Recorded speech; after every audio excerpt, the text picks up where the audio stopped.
You actually asked really good questions, by the way, Ernesto. So I'm stoked. You lean on really hard.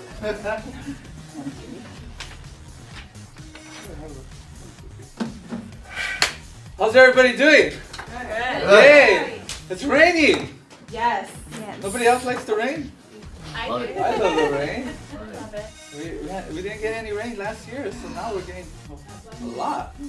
That's good. That's great. I love rainy days. So to prepare for the role for Toastmasters, as you know, table topics. Those who table topics is really, I like table topics. You know, it gives us a chance to be on our feet, to think on the spot, and to see what kind of answers you can you can develop. Also, you need to use the word of the day, which is, I'm having trouble pronouncing this. Efficacious.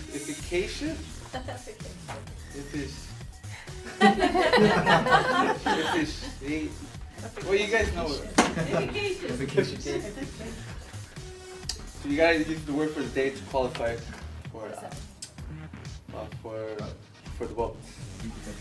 And the definition for efficacious is successful and producing a desired or intent result effective.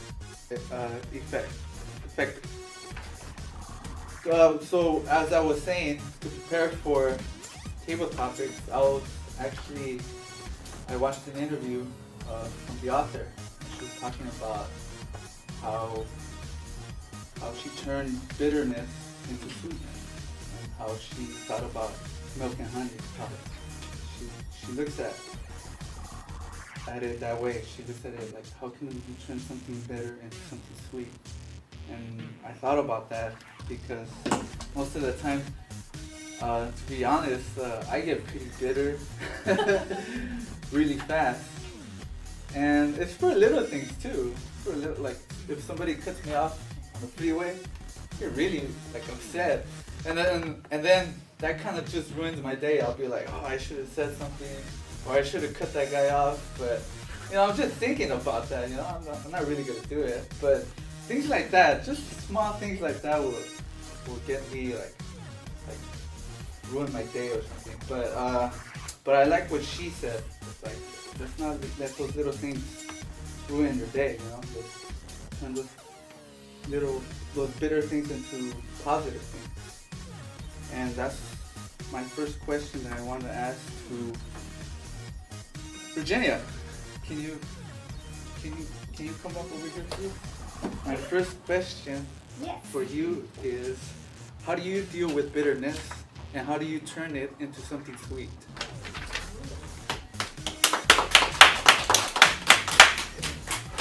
Thank you, Mr. Table Topics Masters, fellow Toastmasters, and guests. One thing that's good about getting older is that things don't affect you as much. You let bad things roll off because there's a lot of good things in life that happen, and that's what you remember, or that's what I remember.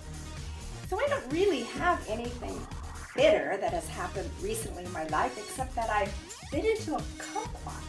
That was bitter, but they said it's not really bitter, it's sour.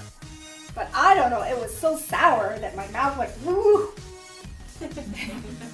And I had heard about kumquats before, and I had seen pictures of kumquats. So I didn't know that it would ever taste like that. And then you Google things, anything that happens to you that isn't quite so pleasant, you Google it. And I found that and made a lot of seasoning, and what I erred in was that I didn't take away the juice. So I took away the juice and I chopped it up and I threw it into some food that I was making. It has a very delectable taste. It's both sweet and sour at the same time, and I kind of liked it. So even though it was sour or bitter or whatever it is, don't let it floor you. Don't let it walk away from you. Just always look to say, well, what could I do with it? And you'll find out that what you thought was a useless fruit turned into a very efficacious spice that I can now use in my own cooking. Mr. Taylor. Next question to Rosa Zambrano.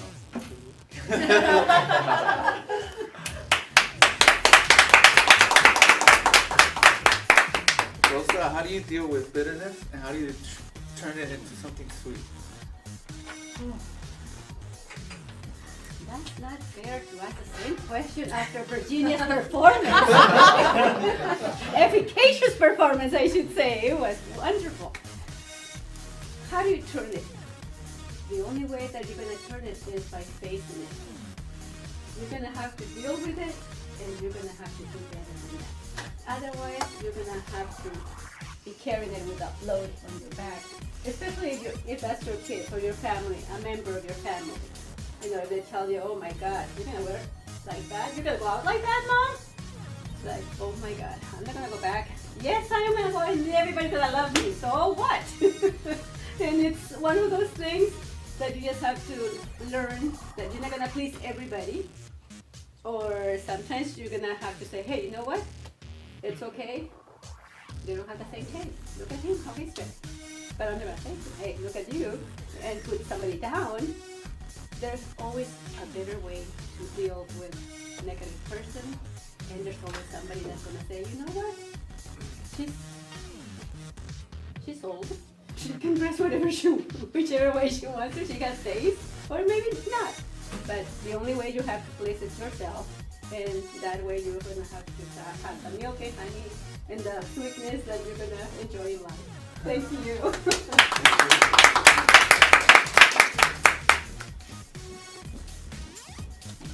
Now, when I think about milk and honey, I start thinking about abundance and reaching that place of abundance and plenty.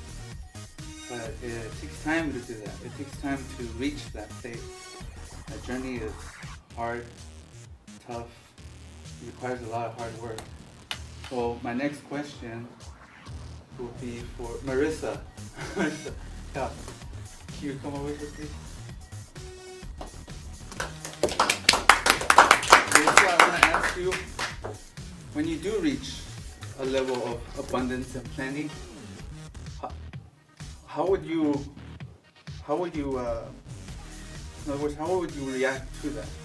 And would you be a person who would give back, or would you be a person how would you react to it? Good evening, everyone. The question is, when I'm facing a bunch of questions or problems, how I deal with it. Actually, recently I deal with so many problems comes together. Since heavy rain coming, I realized my balcony is leaking. Water is leaking, drip to the living room of the same size. And then I realized I have a leaking balcony. That my air conditioning is not working. And this is almost the coldest winter I have. I can't turn on the heat. It doesn't function well. When I turn it on, maybe it becomes cold weather, cold air. If I don't need it, then hot air is coming out. And when I did not turn at all, it comes by itself. Every time in the middle of night, suddenly the cold wind coming, I have to go down and cut it off. Even I cut it off, maybe after a few minutes, back again. So a lot of certain personal thing I have to handle, and when it's raining day, I usually not as happy as sunny day. And I counting all the problems, how I'm going to solve. Also the tax seasons I have to facing, and my way to I try to think which one is first. I have to facing one by one. So in the daytime, I try to use the office time. I call him, make some few phone calls to solve part of the problem. When I really feel depressed, I run away from home. Like today, I went to movie to watch 3 movies. And I come back here. And I know tomorrow sun is going to come out and I will solve my problem. I really try to solve my problem with application.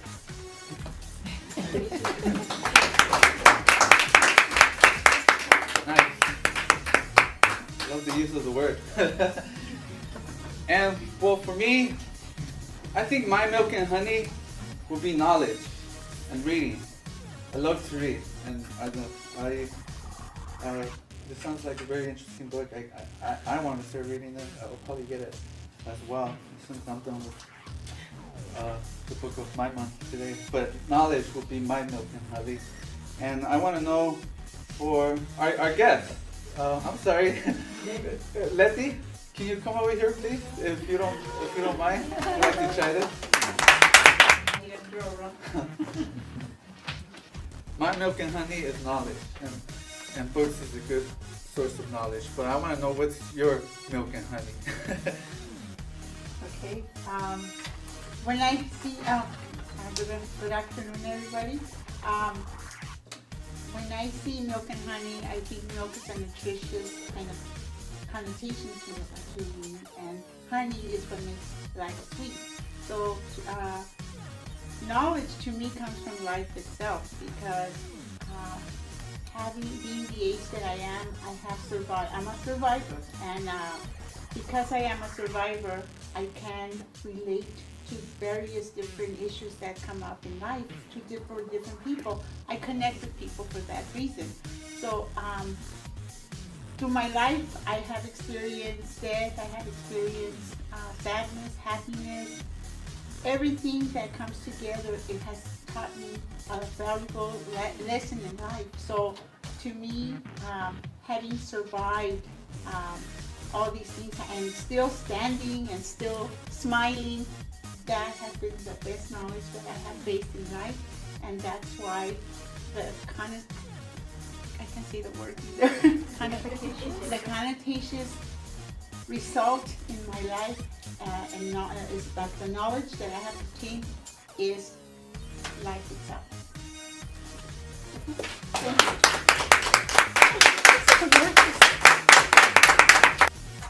Well, you guys doing that? Once again, thank you, Lena, for this awesome book. Oh, yeah. And we have Lena to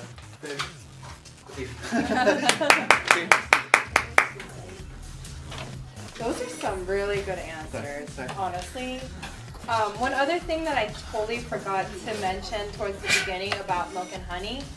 Originally I chose milk and honey because of the title, but as I looked into the actual phrase, it's kind of a biblical reference to where people would go to this promised land where there was promises of milk and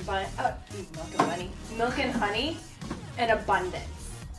And I was actually happy that Ernesto mentioned abundance, because I don't know, I just have like an abundance of joy and happiness, and I feel it from you guys as you guys were talking about it, like up here. One of the cool things that you had mentioned is about knowledge, and I know Ernesto and TM, they learn through books, and I wish I could do that, because I feel like I learn through life and through people and just experiencing things. So anyways, that concludes this portion of Toastmasters. We're going to do a 10-minute break, and